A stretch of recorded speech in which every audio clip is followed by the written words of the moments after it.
right. Money saving hacks. Money saving hacks.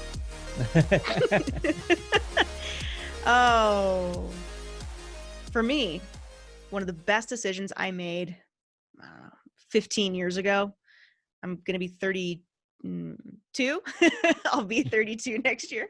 One of the best decisions I made was to put my savings kind of on autopilot. I automated how much money it comes out of my earnings and goes directly into my savings account. So I don't even have to think about it. It's not money I'm going to touch. It's just part of my savings. And that's separate from my retirement.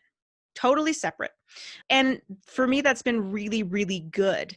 And it's fun to like log into online banking and look at it and be like, yes, I saved. and even if you're thinking, well, I'm not really in a position I can save, everyone's got $5. Everyone's got $5. Like maybe you skip the coffee one day, like everyone's got $5 you can put aside to save for yourself. And over time, $5 a month adds up. So you'd be surprised. And then maybe you can do a little more, the next month. So automating that for me has been really, really good. Well, yeah. And you don't have to give up your daily Starbucks habit in order to save money. Right. Right. But you have to find ways to save it somewhere. Mm-hmm. Right. And maybe that's super important to you, but maybe some other area isn't. You have to look at it as where can you save money? And I've talked about this strategy in other episodes, but one of the best things you can do is your mindset. Get set on your mindset around how spending your money as a business owner works. Mm-hmm. And when you start thinking that for every dollar you spend, you have to earn $2, it stops you from spending as much. Yep. 100%. Something else that has been really awesome for me, my business is heavily run on subscriptions, meaning I pay for a lot of subscriptions for all different types of services to keep other things moving in my business. And sometimes I'll like sign up for a free trial and I'll use it and like maybe for the first 30 days. And then maybe I don't need it anymore, but I forget to cancel the subscription. And so there's an app that I use called Frugal, which is fan-freaking-tastic. It sends me reminders every single month. Do you really need this subscription? Do you realize that you're actually paying double for HBO? Are you really watching Netflix still? So it'll ask you what you're using, if you want to continue using it, and how much it's costing. The other thing too, which can get a little sneaky, is certain types of subscriptions. You'll sign up for it and like they'll say for the first 6 months, it's let's say $5. And then after that, you'll forget and they don't send you a notice where then it goes to like $200 or something crazy like that. Well, Truebill will send an email a week in advance that says, do you know that your subscription for this company is actually increasing by like 900% or whatever it is. So that's very, very helpful. And it has saved me thousands of dollars just this year alone by paying closer attention to those things because that's awesome. And I had actually never heard of that. So I actually I taught you something. Yeah. You teach me a lot. Yeah, it's a great app. Check it out. Super helpful. But the other thing you can do, because this is what I do. So if you are just getting started in business, you usually do your taxes once a year. But once you've been in business for a while and you're earning a certain amount of income, you usually are doing your taxes every quarter. Okay.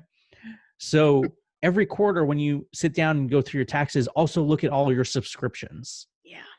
Yeah. Like that's been really big. And I also look at things like domain names that I've purchased. Mm-hmm. Am I ever going to use this domain name that I purchased 4 years ago that's just still sitting there that, it's like costing me, I don't know, $10, $15 a month or a year, but it all adds up. Right. So like you can put it into your workflow is what I'm saying. Yeah. Make it a habit to look at it. Yeah. Absolutely. Because I remember there was something like Jason Capital was saying that they did an audit on all the subscriptions and stuff that he was paying for. And he was like, I'm paying $100,000 a year in subscriptions I'm not using. Yeah. Right. Yeah. And he's like, I could have taken that $100,000 and bought put a down payment on a rental property that would have been earning me money instead of paying these subscriptions I wasn't using. Yeah. Like this is how you have to think about things, right? Because it's not only about the money you're saving, but the money that you could be investing to better your life. Yes. Thank you. Well said. Absolutely. It's amazing how much money gets spent when we don't think about it because we're just grinding away. So yeah, Yeah. And we having all get caught in these traps. all of us, Yeah. all of us. And they're designed like that. Like they are designed to take money from you. So you Mhm. have to be diligent. I don't know. What's the right word there? Diligent. Diligent. Yes, you have to be diligent. Yes, you have to be diligent in how you are going about handling your finances and running your business and knowing your numbers. As we always go back to know your numbers. Gotta know the numbers. Absolutely. So yes, download Truebill. You'll love it. It's also fun. Moving right along, super important, especially being if you are a business owner, which you likely are if you're listening to this podcast, you have to have a budget. Have to have a budget. And it should be a personal budget, your monthly budget. It should be your business budget. It's so easy at the time when we all could go out to dinner and do fun things. It was so easy for me when I first started my business to be like, I'll just put it on the business card. It's an expense. We talked about business for 10 seconds. I was totally blind and didn't realize that that was like not a thing you could do. Write off. That's not how that works. So yeah, so make sure that you have a rainy day fund, an emergency fund, budget. And if you do decide to go out and have lunch and dinner wherever and you're spending lots of cash, make sure you actually have the money to pay that off at the end of every single cycle. I start the beginning of every single month at zero. What I mean by that is I have zero credit card debt. I pay it off, all of it, because not only is that building credit, but it's like a nice fresh start. Like, great, I don't have to carry this giant debt. It didn't start that way though. With my first business, I put myself 50 grand in debt and I paid it off as fast as I could. But I had something insane. It was like all on an American Express card at like 18%. It was crazy. So learn from my mistake and don't just rack up a card and be like, I'll pay it one day. No. You got to pay it off, start fresh, move forward, or at least pay off as much as you can. Pay the minimum. Don't miss it. Yeah, and there's some tips and tricks I'll share with getting rid of credit card debt in a second. But I also want to point out that you can use credit cards as a valuable aspect of your business. Heck yeah. Oh yeah. Like if you get a good credit card that has the right point systems and you utilize cash backs and things like that. I mean, we have a crap ton of expenses for our businesses. And, why not get free flights for your next vacation out of it just by using the credit card? Just, you have to be, again, on top of it. You have to pay that stuff off. Got to pay it off. My favorite credit card right now is the Amazon Prime card. I love it because I spend a lot of money at Whole Foods and on Amazon, and a lot of my business expenses come from like different office supplies and things that I need from Amazon. And so it's great. I'm just getting those points back. And you can select if you want that cash back, like to pay off the card, or you can get points towards Amazon purchases. So that's really fun. A lot of the Christmas shopping I'll do this year is like basically free because they're points, which is great. Yeah. And I'm just putting it back to Amazon. What's your favorite card that you have right now, Rory? The Chase Business Preferred. Oh, that's a good one too. Yeah. That's a great one. I like that one a lot. That's the one I use for business purchases because it gives you so many like good things, good points that you can use, and very good card as well. One more, but they change, so you have to kind of go look. So like if you're listening to this at a later point, you just need to go, and there's websites out there that will actually go through every single major credit card and system out there and break it down for you and say, these are the best ones at this point in time, because they change their offers, they change their policies so consistently that we can't say that this is going to continue. But for the last year or two, the Chase one's been really good, and Amazon is fairly consistent in their stuff. One last one I want to mention. It used to be called, so it's an Amex, it's an American Express, and it used to be called the Starwood Preferred card. I've had that card for 10 years, maybe longer than that. But now Marriott, Bonvoy, Envy, it's called something different, where for the last decade, I've racked up so many points. Like Rory said, I can stay at hotels, I can take flights. So that's a great one. So the most important thing to look at for yourself is, what is your lifestyle like?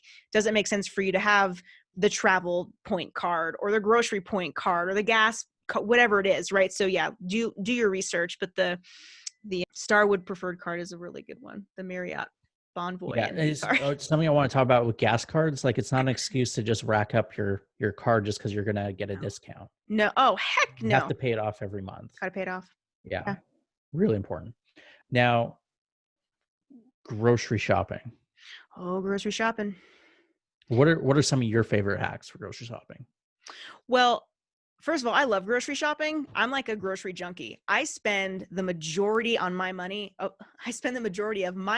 on food. I'm a huge foodie and fixing my cars, but food, food as well. But something that I've learned over the years of doing all the shopping for the household is I got to eat. I got to eat before I get in that store, because then if I don't, I'm just going to start grabbing all the really good snacks I see. And then I'm just lost in a sea of snacks, and I get home, I'm like, where's all the food I needed? The other thing is make a list before you actually go. And that'll help. Now, if you're not in a position to go to the grocery store, or if you have to stick to a budget, we now have these services like Instacart, Whole Foods does delivery, Sprouts, Safeway. There's so many different places that do food delivery right to your home now. So all you have to do is create an account, you log on, you buy exactly what you need, and that way you're not coerced or swayed toward the end caps where the delicious treats are, especially if you're trying to stick to a diet. That's a really good way to do it too. Like, just buy what you really need. Don't go down the chip aisle or things like that. What about you? What would you say is a good grocery shopping hack? Well, I've got a few. So, using Costco to your advantage. Oh, Costco. Yes. But it does not mean go to Costco and just buy a bunch of bulk stuff because it's cheaper. Yeah. Right? Yeah. You have to be strategic about what you buy. Like, when I was going to Costco more consistently than I am now, I would go in and I'd be in and out in like 20 minutes because I would get the exact things that I knew that we were going to use and didn't focus on all of these other distractions and things. I wasn't going and buying a lot of times they'll go, like, I don't know, example, buy a case of soda, right? Mm-hmm. I don't drink soda, but it's like one of those things that it stands out, and it'll be like, oh, like I pay $1.50 every time I go and buy a soda at the store. But here, if I buy it in bulk, it's going to cost me 30 cents. But if you buy a soda that you don't like and you only have one of them, and you're like, oh, right, that's not what I wanted, then it's not worth it, right? You just wasted money. So you have to be thoughtful about your purchases that you're buying in bulk. And are you going to get through all of it? It makes no sense to buy like a bag of apples if you're only going to eat 2 apples in the next month. Yeah. Right? Yeah. No, absolutely. But the cool thing about Costco is you can return just about anything. So there's that. Yeah. But yes, I hear what you're saying. Just because the value is there doesn't mean you have to buy it. Exactly. Yeah. Now, just because something's on sale does not mean you have to buy it. All right. Absolutely. That's a big thing. I know that gets a lot of people. My grandmother was like that. Ooh, it's on sale, I better get it, type of thing, even though she didn't go in there for it. But you got to think, like, look at the different generations, like Depression era, right? Versus where we are now in a pandemic. I mean, definitely go stock up on that TP again. That's a thing. Yeah. But you know what I mean? Like, I can't fault certain generations for thinking in those ways, No, but I'm just saying, like, also be aware that may not be the best choice, right? Correct. Of how to go about things. Yeah. Because then it can create a lot of waste. Now, if you're a person who is going to actually utilize that, I see this with couponers, right? The people who are crazy couponers, Yeah. and are just buying stuff because they can get 40 of it for $2. Oh, that's a show, isn't it? I think it's like a Right. Netflix. Oh man. Yeah, that's No, but it's I've impressive. stood in line behind some of them because, Mm, you know, and I've seen like all that they go through and price matching other stores and all these things and like, wow. oh, that's not actually on discount. Oh, you can take that back type of thing, Hmm. and it's like buy the stuff you're actually going to use and Hmm. it'll Don't make hoard your it. life a lot happier. Now, it's not saying don't use coupons. Absolutely use coupons if you can find them and they're available, and use these hacks, but don't let it consume your life, Yeah. first off. Yeah. And second, don't buy stuff unnecessarily just because you have a coupon. Totally. Yeah. Little known secret about me, I really don't like to spend money. I'm very good at I'm no, seriously, I'm very good at making it. I'm very good at saving it. It I don't like to spend money. So when I do, it's usually on like something very quality that I hope is going to last me a while, but I'm big into coupons. So let's not knock the couponers. I'm Oh, I'm big. not knocking it, but No, I just know. don't unnecessarily buy things that are not going to serve you. Totally. Yeah. Okay, Gonna now take the space. other thing is when I'm making my lists, I have memorized where everything is in our grocery store, our local one. So I visually in my mind walk up and down the aisles as I'm making the list Hmm. to remind myself, do I need this? Do I need this? Do I need this? I then also look through the shelves. Do we have this? How much of this do we have?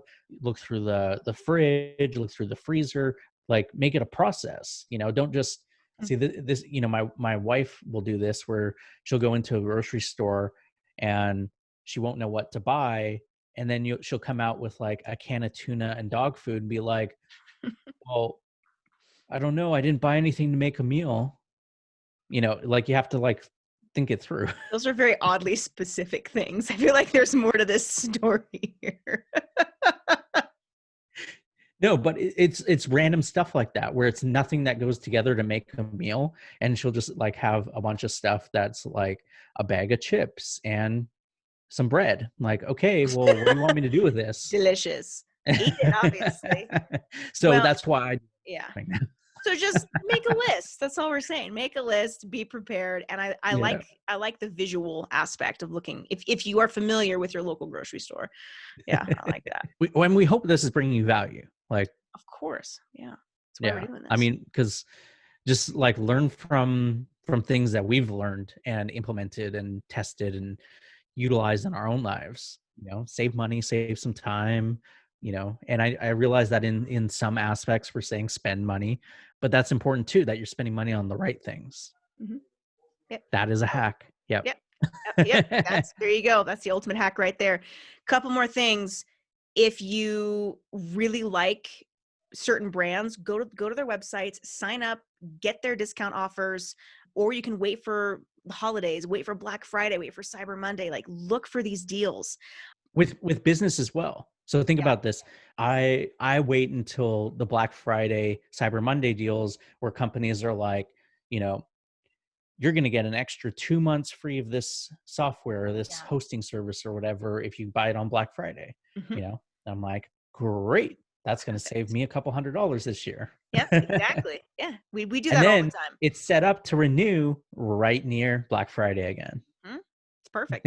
The way to do it. So you keep going in that cycle and you can actually make out pretty well. Yeah. Another spending hack that I found out when we moved out to Colorado was we uh, didn't know where to get cable. And then we started like researching it and realized, do we even watch cable? Like, because we have the subscriptions, we've got the Netflix and the shows we actually want to watch, we never watched cable, like ever. So we just stopped paying for it. Imagine that. You just stop paying. Yeah. No, I haven't had cable in what year are we in? 2020. How could you forget this year? Or just, you know what? Yeah, forget it. Just forget this year. Yeah, exactly. Already forgetting it. But yeah, probably 14, 15 years now haven't had cable. Well, you don't need it. I No. mean, everything's on the internet anyway. If you need something that's important, you can just look it up I know, online. but even before, like Netflix was a streaming service and all that, I just had subscription to Netflix and would get the DVDs. But Right. there was, Right. like Yes. ways around it, Yeah. and you don't need to be spending all your time sitting watching TV. The thing that bugs me the most is ads. Oh, I Like, know. like every time I start seeing ads now, I'm like, I can't handle it. I'm just like, I've gone so long without them that I don't want them in my life. It sounds horrible. Here we are, the online marketers who I know. generate millions of ads. We're like, you know what we hate? Ads. Except for some freaking hilarious ones that have come up really recently, which we'll talk No, there's about been in some another so episode. many good ads. I mean, you shared Oh some with me recently, man. and they're great. There's been ones that are so good that I actually reached out to the people who made them just to be like, can we get you on the show, because they're that good. So hopefully we'll have these creators on the show, because it's fantastic. Yeah, well, and it's we're not talking necessarily about like online marketer ads type of stuff. I'm talking about the stuff that the big brands put out, where you look at it and you're going, "What were you thinking making this commercial? You spent how much on this?" Hmm. Right? But still, it's those types of commercials. It all comes down to, will someone remember it? And it could be like a piece of toast with butter on it, and it's just a still frame, and it's got words across it. Yet I'm going to remember that, because it's not the norm, right? You got to do something that makes yourself stand out. So wait, back to cable. You cancel that cable. You do it today, and you just stick to your internet, because right off the bat, we saved $780. Boom, right away. Saved it, because we never watched it anyway. So Yeah. cancel it. Real estate hacks. Rory, what do you got for us? Buy less than you can afford. Yes. We got approved when we bought this house. We got approved for something insane. It was insane. And we're like, why would we ever take out a loan like that? But people see that and they're like, I could have all that money. I could have all this. So yes, yeah, buy way less than you actually, could. Yeah, and this goes back to the one of my mentors, the millionaire next door type of thought processes. You don't have to have the biggest house and all these crazy things and continuing to level up. Actually, the people who that tend to earn have the best situations in life is they buy a house and they live in it, and if they're paying the mortgage, just pay their mortgage, and that's it. And they pay Mhm. off their house, and then they've got their house. They don't have any more bills Right. for their, they still got to pay taxes and stuff, but you don't have that mortgage hanging over your head, which tends to be one of the biggest bills that most people pay. Mm-hmm. Mm-hmm. But I will say this, is that once you actually get to a specific level of wealth, it's not a bad plan to actually have a mortgage. It can actually Oh be yeah, right off. use mortgages to your advantage, especially if you're buying properties Multiple properties. and renting them out and things like that. Yeah. Definitely, you Yeah. have to do that, because you don't want to be tying up all of your cash in things like that. Yeah. And there's very specific ways to go about that. That's way more in depth than we can go into in this. No, yeah, but that's just Um, it's a quick hack, quick tip. yeah, quick hack is just to think about that. But I'll give you one of the best things that you can do if you want to save a lot of money with your mortgage. Okay, most people don't realize that you have your mortgage. I'm going to blanket say $2,000 as a mortgage. Okay, most people think that if you want to pay off your mortgage in half the amount of time, that you have to pay $4,000, and that's not true. That is not true at all, because the majority of what you pay on a mortgage is actually your taxes and your Principal, interest. the interest. Yeah. Yeah, the interest. Okay, so with that, the hack is when you get your mortgage, okay, they're going to give you an amortization breakdown of how much you have to pay, how much is your principal, and it's going to be very low to a lot more over the course of the 30 years. So what you do is, to make it simple, you just look at what are you paying on day one toward your principal, and what are you paying on the very last month of your 30 year, mortgage. whatever. Yeah. 30 Mhm. year. Yeah. So say that's, $200 is going toward, and $1,000 is going toward that. Well, what do? You add those together, divide it by 2. That gives you 600. Mm-hmm. That's how much extra you pay on top of your normal mortgage payment, and you'll pay your mortgage off in half the amount and save hundreds of thousands of dollars in interest in that 15 years. But if you just also double your mortgage, you'd still pay it off pretty quick. But you don't Well, have to. No, but that's what I'm saying is you don't have to. Yeah. You paying off your mortgage like in half the amount of time only usually requires adding about a quarter more to what you're paying. Right. Know your Depending numbers. on terms, know your numbers. Yeah. Not double. Yeah. That's what I'm saying. Yeah. Solid. Here's the thing is when you get a 30-year mortgage, what ends up happening is you end up essentially paying double than what the cost of your house is. Yeah, it's crazy to look at that paperwork. Yeah. And that's with good interest rates. We're talking like double. Yeah, I know. It's insane. Yeah. So when you think about it, let's say you buy, we'll just say a $500,000 house. Okay. So that house end up costing you $1 million of after tax earned income to pay. Yeah. Right. So this is where we talk about hacks, about thinking about like, okay, well, the dollar that you spend, $2 saved and all, like all of that's, you spend a dollar, but you have to think about it as $2, like all of that stuff. It's partly because you have to think about like, what are you not able to take that money and put it toward? And mortgage is a very big one with that because it makes such a big dent. So if you cut how much you're paying in half, so instead of paying $1 million, you might pay $750,000. That means you save $250,000 after tax. Yeah, that's huge.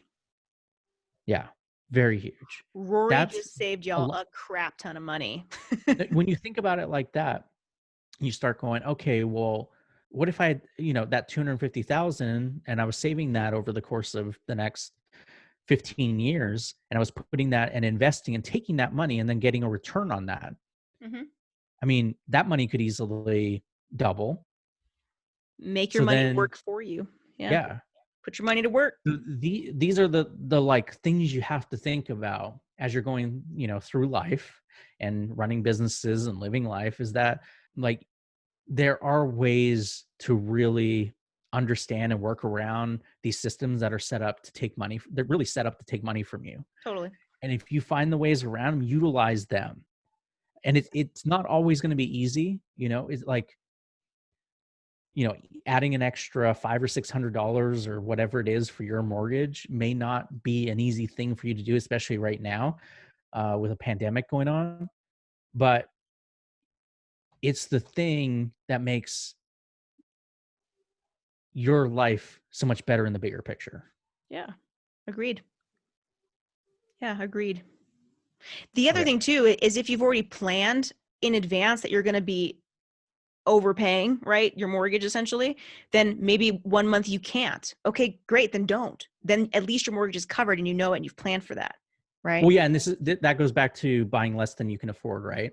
Yeah, exactly. Yeah, and the other thing is that as business owners, you have to plan 2 years in advance with your taxes. Because what they're going to do, if you don't know, if you've never had a mortgage when you've owned a business, what they do is they average your income from the previous 2 years. When you have a job, you can get a mortgage in like 6 weeks of having that job, and they'll go, oh yeah, you're good for it. They don't do that with business owners. So you have to map out your taxes and make sure you have enough income showing. That means after all your expenses, your net income that you pay, you pay yourself from your business has to be enough that you can get the mortgage in the first place. Yeah. Yep. Because I talked with you about that, right? Yep. You did. Like these are the things that they don't tell you. and like, I know I'm so passionate about it because if I had known some of these things, I would have saved a lot of money and a lot of hassle and a lot of time Mhm. by planning properly when I was buying my first home. Yeah. But here we are, Yeah. learning. But these are great tips. And yeah, Rory helped me quite a bit when we were buying this place. Basically telling me like, do this, do that, and the other thing, and make sure you've got all these papers ready to go because they're going to ask you. And they did. And so I felt like empowered and equipped with the right information to go in and make educated purchasing decisions. So thanks. Yeah. Okay. One more down that road because you just reminded me of it. With the paperwork, what you want to do is you don't want to just get pre-approved for a loan. You want to get a loan underwritten when you Oh, go to put an yes. offer on a home. Yes. Make Yeah. sure it is completely underwritten. Now, if you're buying all cash, that's an even better situation to be in. But with a mortgage, pre-approved does not mean you're actually getting the loan. It just means they've generally looked at your stuff, but they haven't run all the numbers. Yeah. If it's underwritten, that means you've already gotten the loan. Now you can go out and put an offer on a home, Mhm. and it looks so much better to the person who is selling the house. They're much more likely to take your offer, all things given the same. And the reason I mention this is because one of the homes that we purchased, what ended up happening is we put in an offer that was lower than what other people had put in, but we got the home because our loan was underwritten Mm. and there was just a pre-approval There you go. because they knew that the deal was going to go through and not fall apart, because so many deals fall apart because loans are just pre-approved and not underwritten. Right. So this is really important. Super important. That was another deciding factor why we got this house. It was between us and another couple, and that was one of the deciding factors for them too. We were ready to Yeah. go. No, I know it's so important. Like Yeah. you don't even realize until you've been through it multiple times and you're like, Yeah. "Oh, Didn't yeah." didn't that happen to you guys once? Like you didn't get the house and in Mhm. yeah, yeah.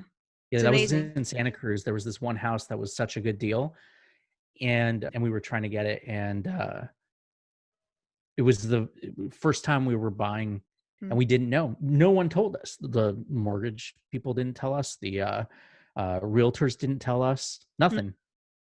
We mm. figured it out on our own, and that's why every time now when we purchase a home, it's fully underwritten. Yeah. Smart. Go in Yeah. prepared. Yeah. Yeah. Super good advice. What else you got? Well, you wanted to talk about researching your neighborhood, right? Yeah, so w- we we just got lucky where we landed out here in Lyons, Colorado, because we did a little research. We were like, yeah, it's got a school down the street. Like, let's just put an offer in and see what happens. And when we got the house, we were like, oh, we probably should have researched a lot more. We ended up getting really lucky with where we're at because we like being very rural. Like, we are in the mountains. But very important. If you have kids, research where are the nearest schools? Are they good schools? Lord willing, kids can go back to school eventually. But yeah, do the research. Like, how far is the hospital from you? Where's the nearest fire station? Where's the nearest grocery store? All those types of things. Well, When we how go, far is it from your work? Think, yes. if you Mhm. if you still have to go into work, Yeah. which is getting less and less these days, but if you have to, how far is it from there? Because the amount of money that you're going to spend on gas in your car, the Mhm. wear and tear on your car, Mhm. maintenance and all of that stuff, the time that it takes you, if it takes you an hour each way, that's 2 hours of your day that you're wasting, you know? Unless you really like the drive, pop in, Well, podcast or something. Yeah. I mean, Like even us. then, I'd rather have the 2 hours a day to hang out with my kids. Well, that's true, but shout out to all of you right now who are driving and listening to this. Yeah. Yeah. So, Um, yeah, just again, research, research, research. Just make sure that everything is comfortable. If there is any, what's the gang activity like? What's the homicide rate? Just mhm. look at things like Look that. I think it's look important. up the crime statistics. There's a lot of places will have maps of where crimes have happened recently. Megan's Um, Law, yeah. all that. For child, predators and Mhm. things like that, sexual offenders.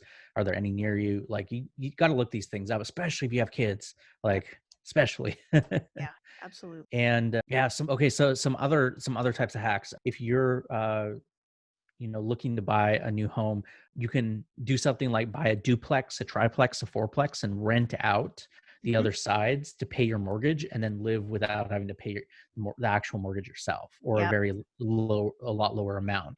And it may seem like, oh, I don't want to live next to people or whatever, but it's a really great way to build up, because what you do is you can do that for a while you're saving to buy another place, and then you rent out both of the sides of the duplex, Mhm. and then that pays the mortgage on that and potentially the other home you buy. Mhm.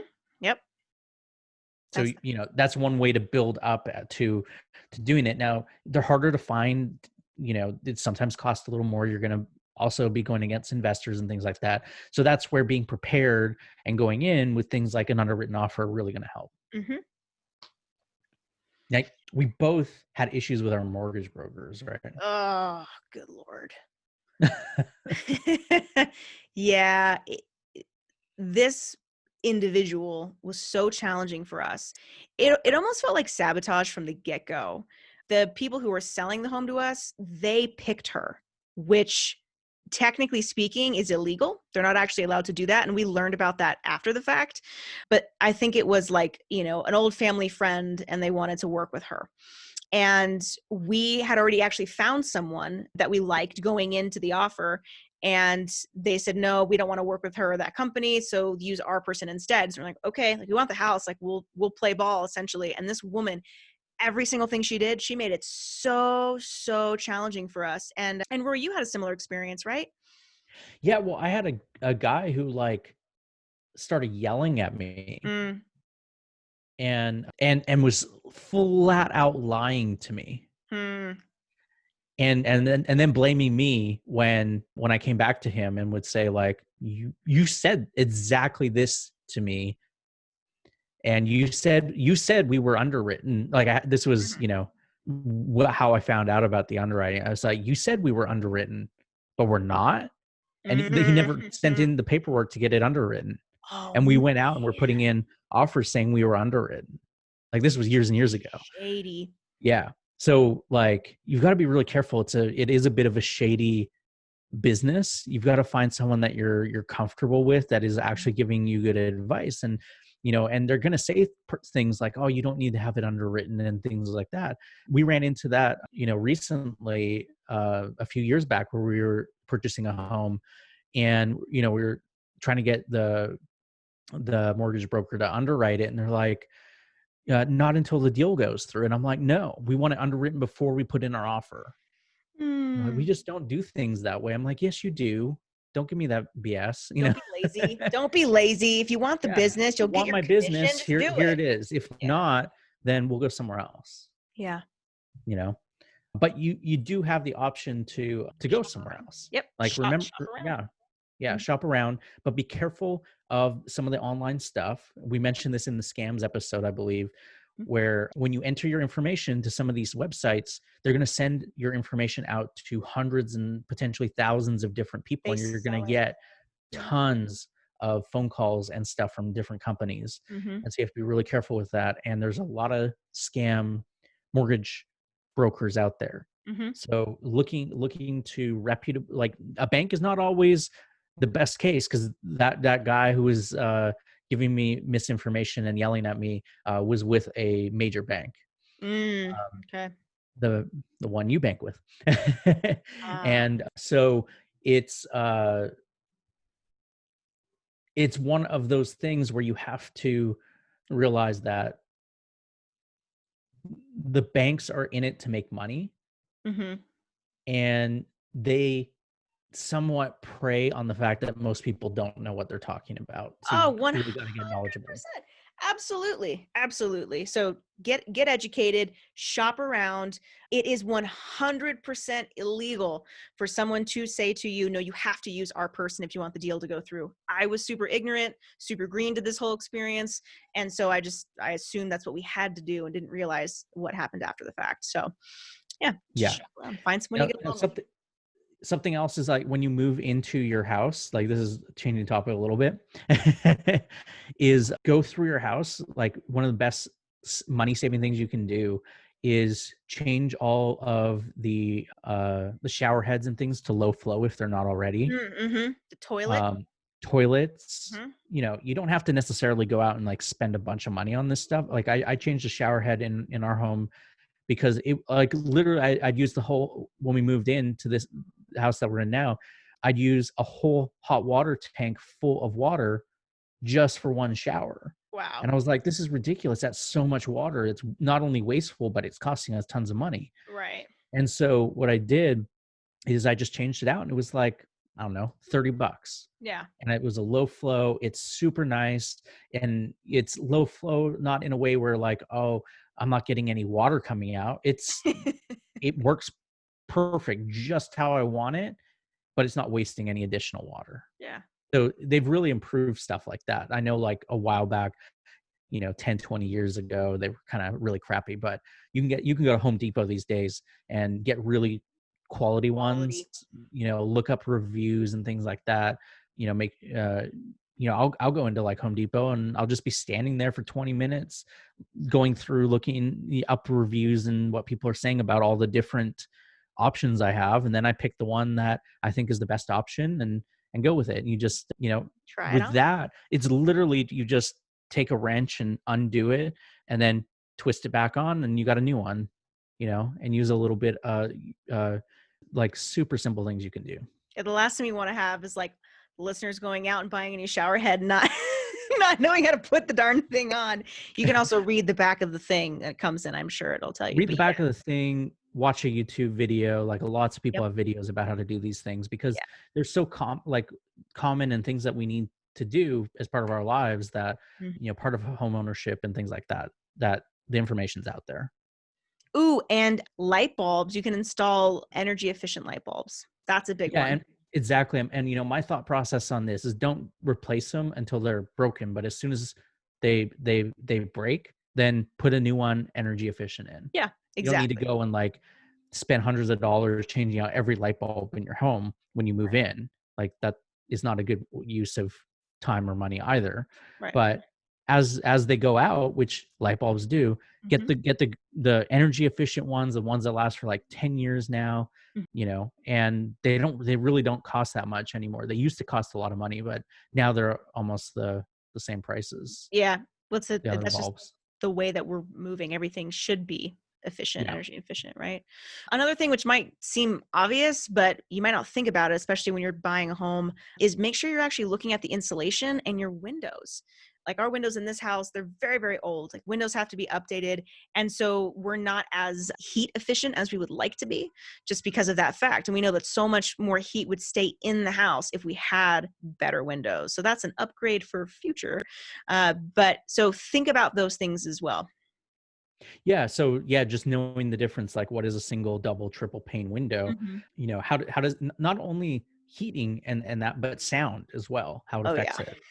And making sure that, when you're buying a home, you go in knowing like if you have single pane windows, you're probably going to need to replace them. How much Yeah. is that going to Oh, cost? 100%. Yeah. 'Cause I've lived in homes with single pane windows and they're Cold. cold, they cost more money to heat, and they're noisier. Hmm. Hmm. You wanted to talk a little about insurance, right? And bundles, Yeah. So the savings you can get for that. yeah, one of the things you can do with your insurance is bundle it with your car insurance and your home insurance and any other types of insurance that you're looking for. Yeah. Instead of going to like having a company that's all about your car insurance and all about your home insurance. Look at some of the companies that cover both of them or Mhm. multiple different types of insurances, Mhm. because they'll usually give you quite a large discount for Yeah. having the multiple insurance on with them. It's pretty And incredible. so Yeah. yeah, it ends up saving you quite a bit of money. We ended up saving 30% with our insurance carrier. Yeah, And I'm I sure was it's something around that for us too. shocked. It's like, wow, that's a no-brainer. Yeah. Yeah. Oh my goodness. And yeah, and get fire insurance for your house if it's not required, get it. Get it anyway. get Yeah. it anyway. I think fire insurance is like a minimum is required in certain locations, but you never know. It's always better to be so prepared. Your toaster could catch on fire like mine did. Hope that never happens to anyone else, but you never know. So yeah, make sure you're getting the max on your fire. And what you want to do, I want to say with home insurance, you have you think about, like, you see all these guitar, if you're watching the video, you see all these guitars on the back wall behind me. Every single one of them has to be photographed, serial number. Like, you have to actually go through all of your stuff take and video. have records and documentation of it, or you will not get it an insurance claim. Yep. You can't just say, oh, I had 12 guitars that burned up in that house fire or whatever, Yep. or someone stole them. You can't do that. Like, you have to have full documentation that these exist. And if it's like really valuable stuff, like let's say, someone gave you a $50,000 watch that's been a family heirloom or something, right? So then what you have to do is get that appraised and have that appraisal there as part of your files for if your home burns down, and you need it in the cloud in case your home burns down, right? You can't get that paperwork. Yes. Keep all your So make sure important there's some documents. backups of it. Backups for your backups too. Yeah. Well, we talk about, have your main hard drive, your backup hard drive, in your cloud. Like, that's like the minimum as a business owner you should have. Absolutely. Yeah. Okay. Oh man, so many hacks. And there's still some more that we could do, but I think we're going to leave you guys with this, because this has been probably our longest episode we've ever done. Well, can I just do like a little bonus? Just like just two more? Okay. Okay. All right. Number 1, these are bonus hacks. You ready for this? Number 1, internet purchases. This is so important. Clear your cache, people. And here's why. When you're looking to purchase something online, it could be a domain name that maybe you're interested in for a business. It could be airfare. Maybe you're flying somewhere. These websites put cookies. How do you explain a cookie, Rory? It's like a little pixel. It's a little tracker, essentially. Okay. So they're tracking what you're looking at, what you're looking for. They're tracking that data. And they will, not always, but sometimes they will start to bump up the price on things, or someone will swoop in and buy a domain name. And then when you go back and look at it a few hours later, they're trying to sell it back to you. So I've had that happen. Yeah. See? If you're researching domain names, buy it then and there if you want it. Yep. Don't even think twice. It'll cost you maybe $15 at most. You buy it, you have it for the year, and then you can decide if you want to renew it or not. But airfare is another big one. Like that will go up so significantly. So clear your cache when you are done with your research projects, and then you can go back. Well, it's crazy because I've seen that when trying to book flights for vacations and things, and then it'll be like, you go back like an hour later and you're like, wait a minute, this is $500 more. Yeah. See, you're like, oh, it's because is they it really? know. No, it's not. It's just how they set up their systems. Yeah. It's crazy. It's like fraud. Okay. So that's important. So clear your cache. The last thing, we love Amazon. I love Amazon. It's massive and it's taken over the world. But guess what? You can even get better deals thanks to Amazon. They have a whole separate department, which is called warehousedeals.com. So imagine 100% of all these items that get returned to Amazon, they have to live somewhere, right? Maybe someone never even opened the package. Maybe someone looked at it, sent it back, wrong color, wrong size, whatever it might be. It all has to go live somewhere. And guess what? It's like 50% off sometimes. So you can go to warehousedeals.com, or Woot is another one, WOOT. And you can see all these fantastic deals through Amazon. You can buy it through your Amazon account. And so that's another money-saving hack right there. Nice. And I think we've done it. We could go on for like hours, but here we are. Thank you guys so much for taking the time with us. Let us know if you have any hacks. I'm so curious if there's like some other time, money-saving. What do you got for us? We would love to feature it. And yeah, let us know. And as always, we're continuing to learn all these things together. So thanks for Yeah. being. And, we covered a lot, but, just pick a few and implement it, and you'll see some difference in your life. Yeah, definitely. Alrighty. Yeah. Yeah. Yeah. That's it for now. We'll see you guys next time. Bye. Bye.